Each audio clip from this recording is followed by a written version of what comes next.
da falta da valorização da carreira da PSP, da falta de investimento em infraestruturas um pouco por todo o país, desde o continente à Madeira. O Sr. Ministro procurou aqui tentar apresentar uns números, tentar apresentar uma estatística, mas a primeira pergunta simples que gostaríamos de colocar ao Sr. Ministro é a de saber se vamos continuar a assistir a estas medidas avulsas que podem até ser positivas, como aquelas que foram aqui faladas, ou se o Sr. Ministro vai de uma vez por todas apresentar aqui à Câmara uma estratégia concertada, uma reforma de fundo para resolver verdadeiramente estes problemas, que é aquilo que o PSD tem vindo a defender nos últimos anos, que se avance para uma reforma e para a reorganização da PSP.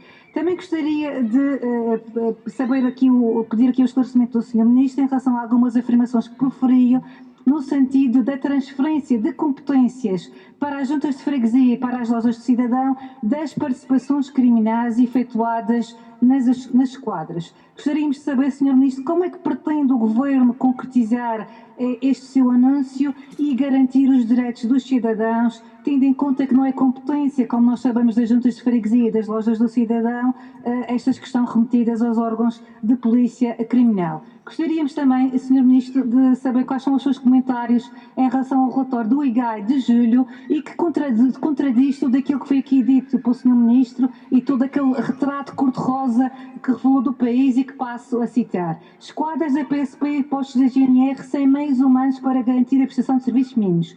Meios informáticos obsoletos, parque automóvel com desgaste, a constatação que não há meios em muitas subunidades para manter o posto aberto e ao mesmo tempo uma patrulha na rua, postos e esquadras que não foram adaptados para receber efetivos femininos, com mais condições de celas para os detidos, sem salas de apoio às vítimas de violência doméstica e sem livros de reclamações. É este o panorama, não é o PSD que diz, Sr. Ministro, é o relatório do IGAI que nós queríamos que comentasse. Outra questão que é de fundo e que também o Sr. Ministro não conseguiu explicar aqui como é que pretende resolver, prende-se com a valorização remuneratória da função policial. É crucial, Sr. Ministro, resolver este problema para a captação de novos elementos para tornar atrativa e dignificar a carreira policial. A valorização remuneratória, Sr. Ministro, é a chave para a resolução de muitos dos problemas da PSP. Portanto, gostaríamos de saber quando é que o Governo vai promover a revisão salarial das carreiras da PSP, tendo especial atenção à posição remuneratória de ingresso,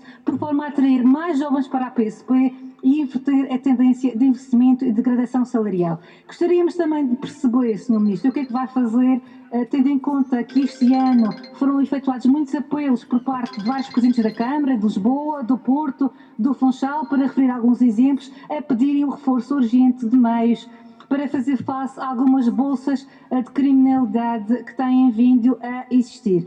Por fim, também dizer que gostaríamos de saber o que o Sr. Ministro vai fazer em relação à criminalidade juvenil e à violência grupal, já que falou muito disso, mas não disse como é que vai resolver o problema, e que, segundo a Procuradoria-Geral da República, os primeiros indicadores deste ano revelam um substancial aumento das entradas nos inquéritos tutelares educativos. Foi nomeada uma comissão, como nós sabemos, para estudar estes fenómenos, Sr. Ministro, mas gostaríamos de saber se o Sr. Ministro vai aguardar vários meses para esse grupo de trabalho ou se vai apresentar uma estratégia pública para o combate e a prevenção deste tipo de criminalidade. Sr. Ministro, a segurança constitui um valor inestimável para todos nós enquanto cidadãos. Quando funciona bem, nós andamos por ela, mas quando começa a ter falhas, causa um enorme alarme e preocupação social e, Sr. Ministro, é preciso responder a estes problemas. Já estamos fartos de números e de estatísticas, Sr. Presidente, já termino. Portanto, gostaríamos que respondesse de uma vez por todas estas questões que foram aqui colocadas e que são os problemas de fundo que a PSP apresenta. Muito obrigada. Muito obrigado. Sr. Deputado Paulo Araújo Correia, faz favor. Muito obrigado, Sr. Presidente, Sr. Ministro, Sras. Secretários de Estado, Senhoras e Senhores Deputados. Bom, eu diria que, salvaguardado devido respeito e melhor interpretação, parece que este requerimento é manifestamente extemporâneo. Se estivéssemos no âmbito de um processo judicial, estaríamos perante uma inutilidade superveniente da LIVE. E assim o é, porque parte de uma premissa errada, que é a premissa de que a nona esquadra, a esquadra do Infante, deixará de ter atendimento público a partir das 16 horas, e como já foi aqui explicado pelo Sr. Ministro, já tinha sido explicado há largos meses atrás, a esquadra está hoje em funcionamento pleno, com atendimento 24 horas por dia. Além disso, é também consabido que na área de intervenção da esquadra do Infante, da nona esquadra da PSP, há duas outras esquadras num raio de 2 km. O que significa que, ao contrário do subentendido no requerimento do PSD, nunca esteve em causa o atendimento à população por esta força de segurança. O Governo também, além disso, ao contrário do que foi aqui indicado pela sua deputada do PSD, não pintou o mundo cor-de-rosa. O Governo foi, aliás, bastante ágil a dar resposta ao problema identificado nesta esquadra. E quem o disse, Sra. Deputada, não é um deputado do Partido Socialista. É mesmo o insuspeito Presidente da Câmara Municipal do Porto, o Dr. Rui Moreira, que veio até agradecer publicamente a prontidão como o Sr. Ministro não só deu resposta às questões colocadas, como resolveu o problema. E essa especial prontidão do Governo da República foi revelada em ações muito concretas, medidas muito concretas, nomeadamente no lançamento de uma unidade móvel que visa reforçar o policiamento de proximidade no Porto, na criação de unidades de atendimento com recurso aos espaços municipais e no relançar do contrato local de segurança com o Porto. Medidas que permitirão uma resposta mais qualificada de atendimento e um policiamento comunitário de proximidade. Mais uma vez, Sra. Deputada, estas são medidas concretas e não é um deputado do Partido Socialista que as elogiou e que as definiu como muito válidas, é mais uma vez o Sr. Presidente da Câmara Municipal de Porto, em declarações públicas, que veio elogiar estas medidas e dizer que elas são medidas pertinentes, válidas e que serão bem recebidas pela população e que visam reforçar o policiamento de proximidade. Aqui chegados, senhoras e senhores deputados, resta apenas o argumento do PSD da suposta e da alegada generalizada falta de recursos humanos nas forças de segurança, neste caso na Polícia de Segurança Pública. Ora, com efeito, além de já estarem em formação mais de 900 polícias, como é sabido, foi também autorizado o recrutamento de cerca de mais 1.020 polícias. Além disso, como foi já aqui avançado pelo Sr. Ministro da Administração Interna, na sua intervenção inicial, Portugal tem um rácio de 442 polícias por cada 100.000 habitantes. Estamos a falar do quarto país com mais polícias do conjunto dos 27 da União Europeia, beneficiando de um rácio por 100.000 habitantes superior a países como, por exemplo, a Espanha, a França ou a Alemanha, que não são propriamente países conhecidos ou reconhecidos por falta de segurança, por falta de polícias. Bem, face ao exposto, eu diria que o que se resulta deste requerimento e o que ressalta deste requerimento do PSD é a precipitação do PSD, bem refletida, aliás, nas declarações públicas sobre esta matéria do vice-presidente do PSD, o Dr. Paulo Cunha, que acusou o Governo de falta de sensibilidade, acusou o Governo de falta de zelo e falou até, ou procurou interpretar o sentir do Presidente da Câmara Municipal do Porto, dizendo que o Governo da República revelava falta de proximidade aos autarcas. Ora, foi imediatamente desmentido, não pelo Sr. Ministro, não pelo Governo da República, não pelos deputados do Partido Socialista, foi desmentido pelo próprio autarca, pelo Dr. Rui Moreira, que veio, mais uma vez, elogiar publicamente a prontidão e a resposta rápida e afirmativa do Sr. Ministro e do Governo da República. Muito obrigado. Muito obrigado, Sr. Deputado. Sr. Deputado Pedro Pinto, faz favor. Muito obrigado, Sr. Presidente, Sr. Ministro, Sras. Secretários de Estado. Depois de termos ouvido o deputado do Partido Socialista, eu creio que está tudo bem no Porto, está tudo bem no nosso país, a segurança funciona e não se passa nada. Bom, este requerimento do PSD, que pede a eleição do meio, é a propósito da decisão de encerramento da Esquadra do Infante, e convém referir que a zona do Infante é uma das zonas mais complicadas do Porto, a partir das 16 horas justificada, aliás, por imperativos de ordem operacional, quando na verdade, e esta é a verdade, a razão foi a falta de recursos humanos que afeta de sobremaneira as forças de segurança e em particular a PSP. É importante que os portugueses percebam que faltam agentes na PSP e está aqui a prova. Agora, vamos imaginar, fechar esquadras da polícia às 16 horas, às 17 horas, isto é o quê? Isto é realmente dizer aos criminosos, olha, a partir das 17 horas podem cometer crimes à vontade, que aqui não existe nenhuma esquadra de polícia. Ao contrário do que o Sr. Deputado do Partido Socialista diz, realmente a realidade do Porto é essa que referiu, mas esquece que o Porto não é o resto do país e que no resto do país existem esquadras de polícia que também, e particularmente postos de GNR, que fecham às 17 horas. Isso é o que o Sr. Deputado também devia referir e se esquece porque o Partido Socialista só interessa no interior do país é para ter alguns deputados, poucos, que também já existem poucos, e para ter alguns votos. É importante referir as declarações da TSF em julho passado do Presidente do Sinapol, que considera urgente fazer uma reavaliação da exposição no terreno dos elementos da Polícia de Segurança Pública e fazer uma gestão criteriosa dos recursos humanos, sob pena de continuarem a fechar esquadras e faltarem carros de patrulha e policiamento na rua. E recorda uma situação em que todo o dispositivo em serviço no Porto estava empenhado em assegurar a segurança de um jogo de futebol no Estádio do Dragão e quando 2 polícias foram agredidos, mais 2, em Gondomar e pediram reforços, a ajuda naturalmente nunca chegou. Na sequência da polémica com o encerramento da esquadra do Infante, o Ministro da Administração Interna apressou-se a reunir com o Presidente da Câmara do Porto e a anunciar a inauguração de uma unidade móvel de atendimento da PSP naquela cidade. E, igualmente, a intenção de avançar com novas equipas em Lisboa. Bom, eu julgo que o Sr. Ministro é um homem que não tem tido muita sorte, é que essa unidade móvel, ao fim de 4 horas, avariou. Talvez pela idade que tinha também, porque já tinha 20 e muitos anos, mas já estava quase obsoleta, e ao fim de 4 horas o que aconteceu? Aquelas imagens degradantes que todos vimos na televisão e na comunicação social, com esta viatura a ser relocada pela avaria que tinha. Há algumas conclusões a tirar que nos parecem óbvias. A solução de postos móveis é apenas uma resposta conjuntural à alegada subida da criminalidade e não uma resposta estrutural a este problema. E, em segundo lugar, é inegável que o encerramento de uma esquadra da PSP contribui sempre para a percepção de insegurança por parte da população. Podem argumentar que temos um rácio de polícias por 100 mil habitantes muito maior que na maioria dos países europeus. Mas essa afirmação vale o que vale.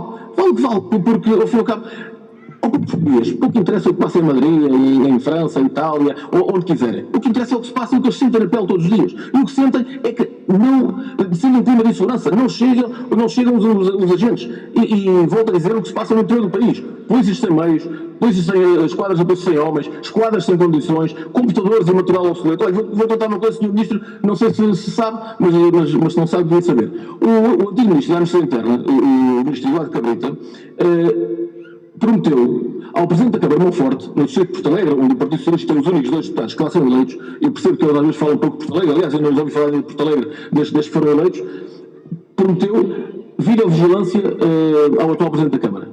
Até agora, nada. Os cafés em Monforte fecham às 3 da tarde. Repare bem na insegurança que se vive naquela vila. E isso é importante, nós esclarecermos e dizermos aqui, e as pessoas perceberem isso. Os cafés fecham às 3 da tarde. É só ir a Monforte e vejam o que se passa lá. E depois, uma pergunta que eu faço também, Sr. Ministro. Concordam ou não que os nossos polícias não têm proteção? Como é que pode haver uma média diária de 6 agentes a serem agredidos? Isto é uma coisa também, eu creio que todos os partidos deviam estar de acordo com isto e deviam fazer esta pergunta. O que é que se passa para haver estas agressões aos senhores agentes?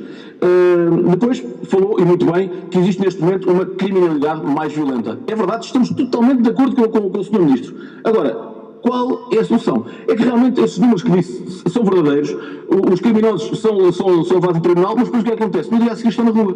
Portanto, tem que haver aqui, tem que haver penas mais duras e a justiça tem que funcionar. Ou seja, eu sei que não é do seu Ministério, mas tem que haver aqui uma interação entre o Ministério da Administração Interna e o Ministério da Justiça, que será extremamente importante para este assunto. E para terminar, quero dizer também, Sr. Ministro, que tal como o senhor, nós também confiamos muito nos homens e mulheres que fazem segurança e que estão na rua e nas nossas forças de segurança. Muito obrigado. Muito obrigado, Sr. Deputado. Sr. Deputada Patrícia Gilvães, por favor.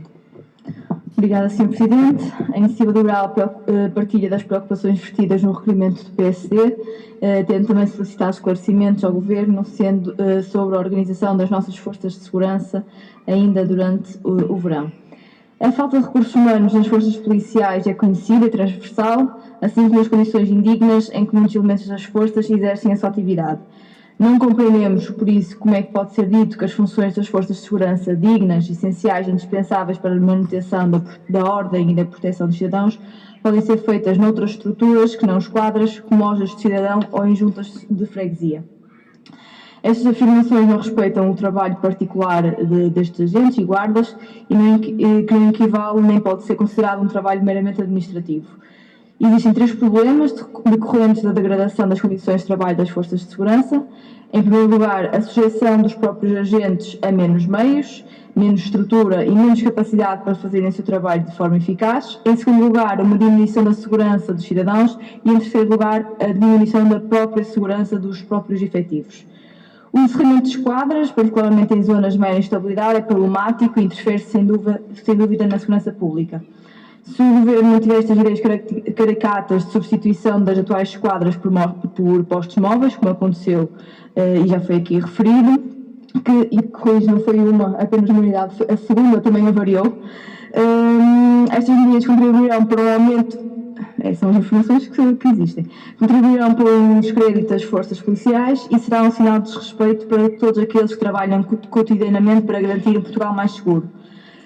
Sendo eleita pelo Círculo do Porto, permita-me um foco neste conhecimento mais próximo que tenho acerca deste distrito. até porque nos últimos meses vários foram os relatos e as notícias que deram conta da impotência das forças de segurança por falta de efetivos e culminaram então no fecho de esquadras. Há falta de capacidade, bem como de efetivos e infraestruturas e poucas ou nenhumas respostas da parte do Ministério da Administração Interna.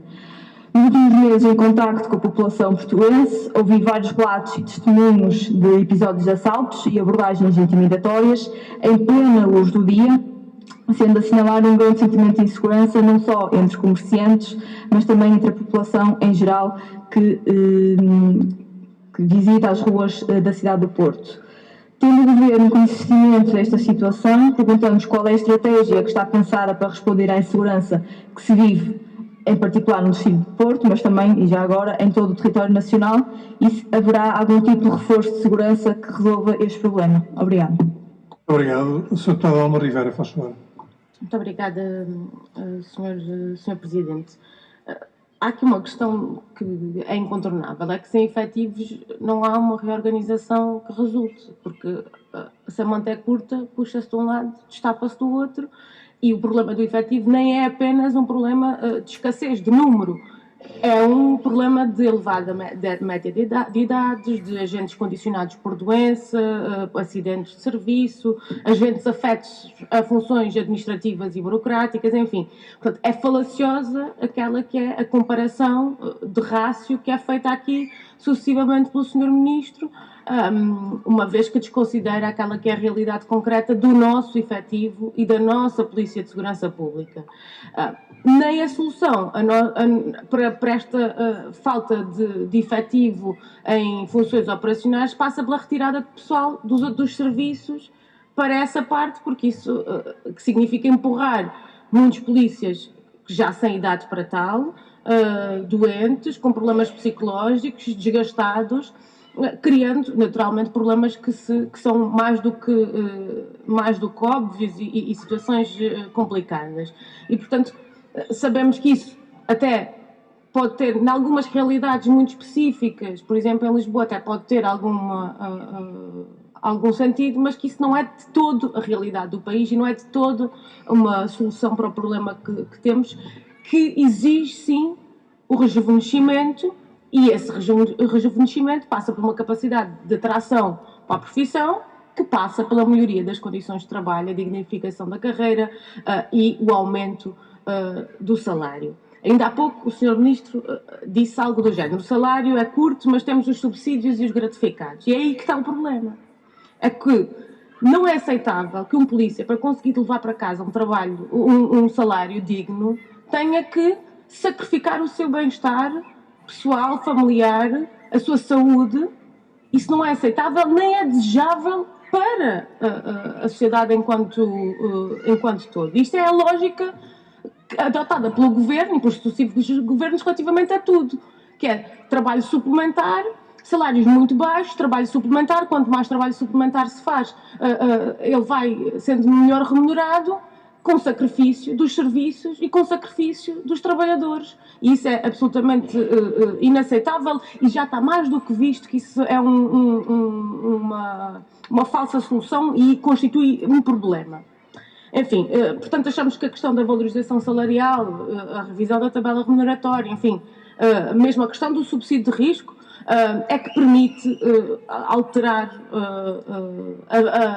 a percepção que se tem da profissão e torná-la efetivamente mais atrativa e, portanto, a PSP também mais capaz. Porque as soluções que têm sido adotadas efetivamente não servem. Alarga-se a idade, os candidatos diminuem. Aparece com ideias de super esquadras, das relotes, enfim, como paliativos, quando o problema de base é não ter esquadras junto das populações, exatamente tendo em conta esta necessidade de um policiamento preventivo e de proximidade. Fecharam imensas, como se sabe. Aqui em Lisboa, por exemplo, que talvez seja o exemplo que conheço melhor, foi uma razia, e isso nota-se, e nota-se no terreno. E, portanto, continuamos a ter esquadras com um polícia sozinho durante a noite, que implica que ele está limitado na sua atuação, e isso é algo que tem que ser alterado.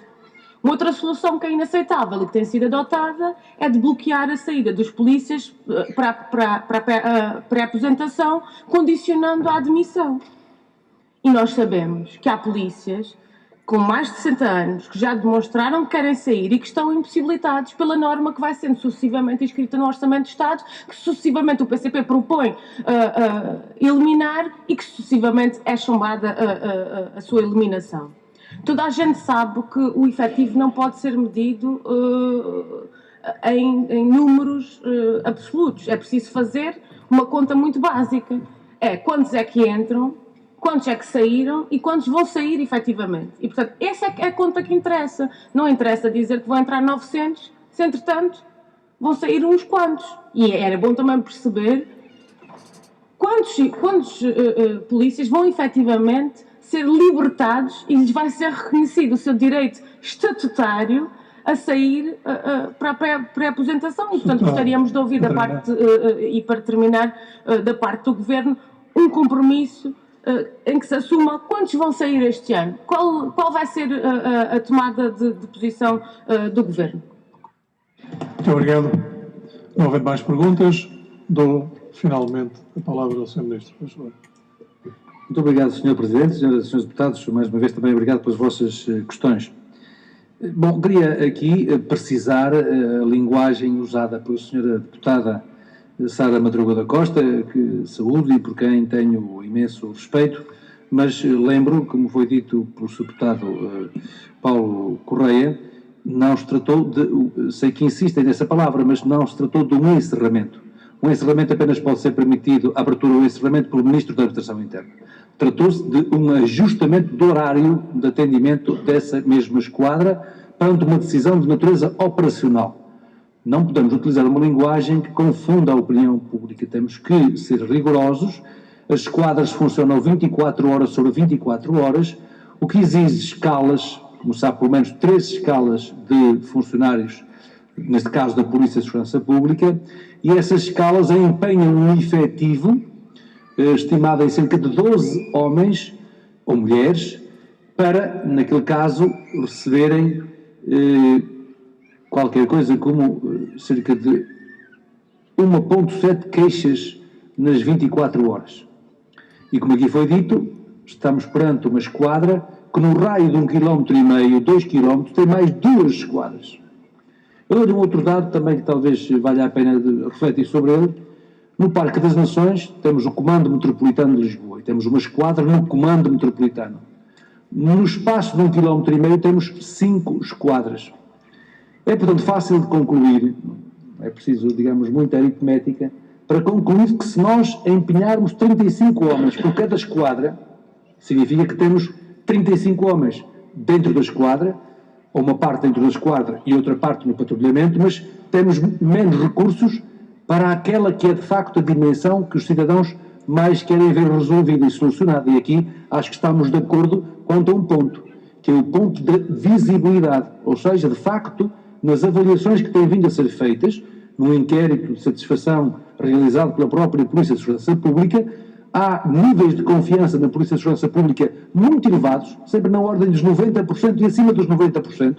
Ainda há dias foi também apresentado um estudo realizado nos cidadãos de Lisboa, em que os níveis de confiança na Polícia de Segurança Pública estão sempre acima de 80%. Qual é, de facto, o ponto que os cidadãos mais valorizam e que querem uma resposta para esse ponto? É a visibilidade da polícia, ou seja, a proximidade, aquilo que era conhecido outrora como o giro de polícia que efetivamente faz a sua relação com a própria comunidade. Ora bom, é por isso que, agora contraditando aquilo que disse pela segunda vez, contraditando o que diz respeito à palavra encerramento, porque não se tratou de um encerramento, tratou-se digamos, de um ajustamento no horário de atendimento para garantir o patrulhamento. E, portanto, em segundo lugar, contradito também a Sra. Deputada, na medida em que, contrariamente ao que foi afirmado, eu precisamente na intervenção do enquadramento que fiz, estive precisamente a explicitar a estratégia que estamos a desenvolver do ponto de vista estrutural para encontrarmos soluções para alguns dos assuntos, algumas das matérias que aqui foram colocadas por parte dos senhores deputados. Quanto às unidades móveis, eu queria dar conta de que as unidades móveis são, como os seus deputados sabem, utilizadas já nos grandes eventos. Os senhores, por exemplo, verificarem grandes operações de segurança, quer de caráter desportivo, quer de caráter cultural, quer, por exemplo, a Operação Fátima, que é uma operação muito conhecida de todo o país, verificarão que há meios móveis, são até estruturas que têm capacidade de mobilizar comandos táticos, quer da própria Proteção Civil, quer da própria Guarda Nacional Republicana, quer da própria Polícia de Segurança Pública e do próprio Instituto Nacional de Emergência Médica. Portanto, não desvalorizemos respostas de mobilidade na medida em que elas possam comportar dentro de si próprias o mesmo que comporta um dispositivo fixo. Aliás, o mesmo acontece mesmo com as próprias respostas ao nível dos cuidados primários na saúde. As unidades móveis de saúde têm hoje trabalho de muita proximidade, de diagnóstico e até mesmo de tratamento de pequeno tipo de intervenções ao nível dos próprios cuidados primários. Portanto, não desvalorizemos as soluções das unidades móveis de saúde, das unidades móveis de segurança, porque se o fizermos estamos a considerar que países, do ponto de vista económico, social e cultural, equiparáveis a Portugal, se não mesmo em alguns indicadores mesmo mais avançados, então estão enganados. O Reino Unido estará enganado, tem soluções das unidades móveis de polícia, a Espanha, a Bélgica, a Austrália, os Estados Unidos, Nova Iorque, enfim, são então países que têm respostas erradas, pese em todo o seu conhecimento, portanto, essa unidade de conhecimento está concentrada nesta ação. Não podemos pensar assim, temos que perceber que há respostas novas para problemas novos, e neste caso não se trata sequer de uma resposta nova, porque ela já existe para os grandes eventos desportivos, culturais, recreativos que temos no país. Do que se tratou foi de dar uma resposta, que aliás foi elogiada, como aqui foi referenciado, por Sr. Presidente da Câmara Municipal de Porto, no Porto de Lisboa, mobilizando os meios que estavam disponíveis. Uma delas, e portanto aqui temos também que ser rigorosos, ela fundamentalmente o que aconteceu tem a ver com a autonomia, digamos, a autonomia elétrica, a autonomia da bateria, que tem apenas uma autonomia para 4 horas e o que significou foi que essa bateria não funcionou. Agora, isso em si, devo dizer que foi colocado em Lisboa, aliás, elas continuam em funcionamento, se puderem circular por Lisboa, Vilazão ou por Porto, Vilazão colocadas nos principais espaços públicos. O facto de termos 2 viaturas que foram mobilizadas para este objetivo não significa que esse conceito de compatibilizar, e aqui é muito importante referirmos isto, não estamos a falar de substituirmos as estruturas fixas por estruturas móveis. Estamos a falar de complementar as estruturas fixas com estruturas móveis de resposta policial. E posso partilhar com os seus deputados, é mesmo o local oportuno, esta comissão, que de facto temos vindo a desenvolver um trabalho com a Polícia de Segurança Pública e com a própria Guarda Nacional Republicana e também olhando para experiências de outros países, como digo, países cujas experiências devem ser conhecidas, para procurarmos compatibilizar melhor aquilo que é a resposta, a estrutura fixa, para aquilo que são respostas de natureza móvel. E, portanto, a resposta móvel há respostas de proximidade e há respostas mesmo de comando tático, como acontece com a mobilização, aqui já dei vários exemplos, meios da Proteção Civil, meios da Guarda Nacional Republicana, meios da Polícia de Segurança Pública, meios do INEM, que têm respostas hoje amovíveis, que permitem adequar-se àquilo que são fluxos e movimentos, onde estão as ameaças e onde estão os riscos. Queria depois, por outro lado, dar conta de que, Sra. Deputada, aqui fez questão de ler uma parte do relatório da IGAI, mas não é sério intelectualmente, é extrair apenas a parte que nos interessa para efeitos do nosso discurso, o que eu digo, esquecer-se, Sra. Deputada, de ler que esse relatório diz que 82,3% das esquadras da PSP são razoáveis ou boas e 75%, da GNR, 82,3% da Guarda Nacional Republicana e 75% das esquadras da PSP são razoáveis ou boas. O que é que significa? Significa que temos 18% a precisarem de intervenção e de requalificação, à luz desta avaliação feita, e no outro caso temos 25%. É diferente olhar para uma realidade de 18% e 25% e falar de exemplos que constituem uma pequena parte do todo e fazer dessa pequena parte o todo dessa realidade. E isto significa que não é, digamos, rigorosa a afirmação que a senhora deputada aqui fez e é por isso mesmo ser contraditada, contestada democraticamente e com devido respeito por aquilo que disse. Quanto à questão remuneratória dos polícias, eu concordo com a senhora deputada e com os seus deputados. De facto, já tem sido dito, aliás, admitido pelo seu primeiro-ministro, que nós deveríamos ter condições para que a política geral de salários no país possa progredir. E é esse o objetivo que tem vindo a ser trabalhado e até se espera que em sede de concertação social possa haver, portanto, um acordo sobre esta matéria. E, portanto, sobretudo, a administração pública. Mas permita-me também, com o sentido da responsabilidade que devemos ter todos que estamos no exercício de funções políticas, que lembre que nós temos uma despesa com salários no conjunto da administração pública que anda na ordem dos 25 mil milhões de euros. E, como é evidente, tendo eu a preocupação com as forças de segurança, não posso deixar de olhar para o conjunto da administração e ter também o sentido da responsabilidade de perceber que, por vezes, não é possível chegar tão célere e com toda a dimensão onde nós gostaríamos de poder chegar. É preciso termos, de facto, a capacidade para dar passos em frente, mas que sejam seguros, para que se o país vier de novo a ser confrontado com dificuldades em função de um contexto internacional que estamos a viver, temos capacidade para honrar os nossos compromissos. Sei bem que seria mais fácil dizer outras coisas, mas julgo que é com este sentido de responsabilidade que devemos enfrentar estas questões. Mas lembro que nós estamos agora com um custo de 28,5 milhões de euros por ano para pagar férias não gozadas nem pagas, nomeadamente entre 2012 e 2018. E, portanto, nomeadamente por força, precisamente, do ajustamento financeiro do país e das dificuldades que o próprio país teve num determinado momento. Portanto, não chega, Sra. Deputada, a dizer que é preciso melhorar as coisas regulatórias, é preciso lembrar que ainda há contas a pagar de um passado em que esses direitos não foram reconhecidos. Quanto às questões da delinquência juvenil, como disse, há já recomendações intercalares que irão ser integradas na estratégia de segurança urbana. Paulo Luís Correia, o Sr. Deputado, queria sublinhar um ponto de tudo quanto disse. Efetivamente, as unidades móveis devem ser vistas como complementares à resposta do dispositivo fixo sobre o qual devemos olhar e pensar no modo como ele se pode adaptar também a esta necessidade de termos maior visibilidade e maior proximidade. Sr. Deputado Pedro Pinto, queria aqui referir que a questão da esquadra que fechou no Porto, e aqui também aproveito para, em certa medida, responder à questão que foi colocada para a sua deputada Patrícia Silvaz. Também vivo no Porto, levo os meus filhos à escola, por vezes, quando posso, levo-os ao futebol, levo-os ao desporto, levo-os à música e circulo no Porto. Portanto, a realidade que estão a falar não é a realidade que eu, e devo dizer que circulo naquilo que seja a zona histórica mais popular da cidade, não é a realidade que eu conheço da vida que tenho podido vivenciar na cidade do Porto.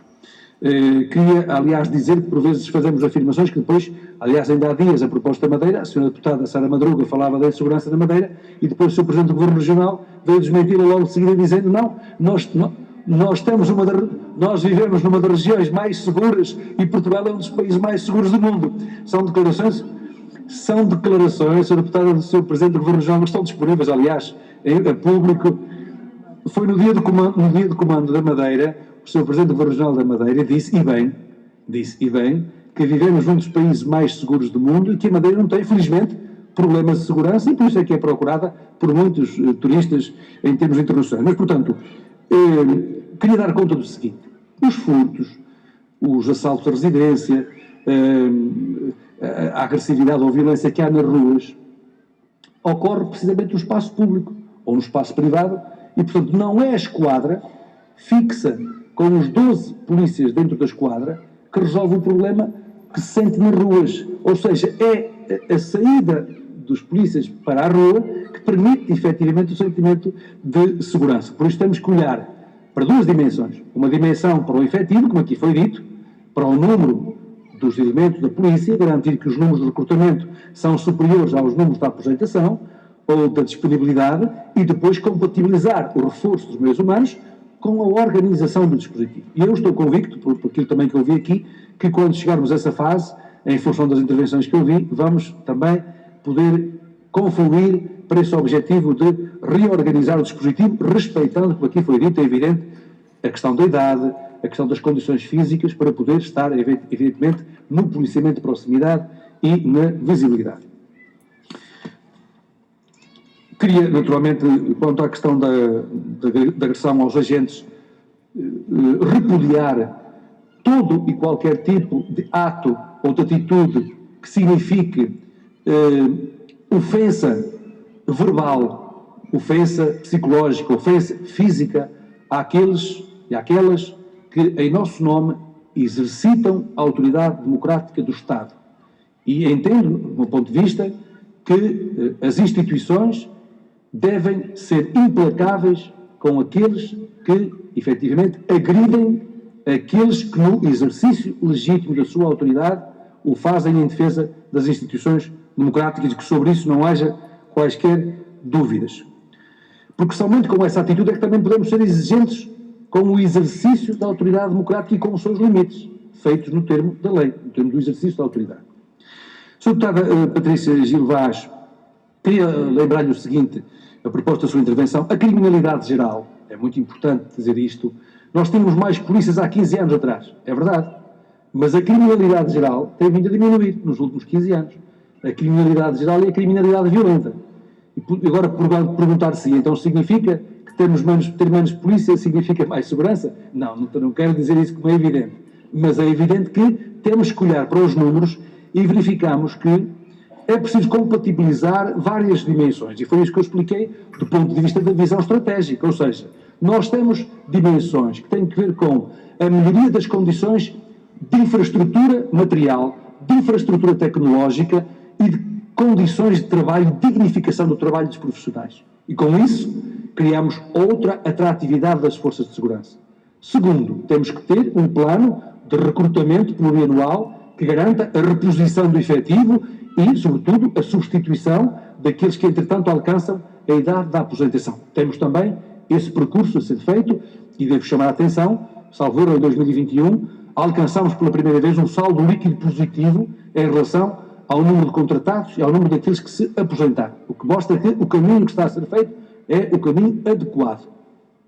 Mas depois também há, digamos, e aqui é que eu pedia a abertura das senhoras e senhores deputados, para aquilo que temos que fazer a seguir, porque vamos ter, felizmente, 4 anos pela frente para trabalharmos em conjunto, e aquilo que peço é que também reflitam sobre a necessidade que temos, porque não podemos permanentemente dizer que queremos reformas, mas depois quando se ensaiam mudanças, há quem rei que não se quer avançar em relação, porque é evidente que as mudanças de cultura, de paradigma, não agradam, como é evidente, nem podem agradar a todos, nem a todas. É necessário ter uma, digamos, análise daquilo que as mudanças significam e temos que avaliar se essas mudanças são ou não positivas para o conjunto da sociedade. E, portanto, quando chegarmos a essa fase de avaliarmos o modo, como reestruturamos o dispositivo, como articulamos com respostas fixas, com respostas móveis, de proximidade e táticas. Quando aprovarmos a Estratégia Integrada de Segurança Urbana, para a qual também iremos convocar o vosso contributo. Porque quanto mais, permitam-me que vos diga isto com toda a sinceridade, quanto mais partilharmos esta responsabilidade comum, mais ganha o Estado de Direito e mais ganha a segurança, a qualidade e a confiança dos cidadãos das instituições. Eu julgo que é isso que a todos nos faz estar na vida pública e na vida política. É esse sentido de serviço. Podemos defender, por vezes, caminhos diferentes para lá chegar. Mas imagino que todos querem esse objetivo. Se todos queremos esses objetivos, o apelo que faço é que procurem participar nesse processo, quando se estiver preparada essa estratégia, para termos orgulho no futuro, de olhando para trás, dizendo assim, bom, então, mas o que é que nós, como deputados, o que é que nós, como membros do Governo, fizemos para alterar um quadro que há 20 anos anda a ser dito que deveria ser alterado? E vamos contribuir para alterar. Sob pena de passarmos pelas funções políticas e do nosso contributo ter sido exíguo para aquilo que são as exigências do país. Portanto, apelo aos senhores deputados e às senhoras deputadas para esse tempo que vai chegar, na hora oportuna, para poderem participar nesse esforço.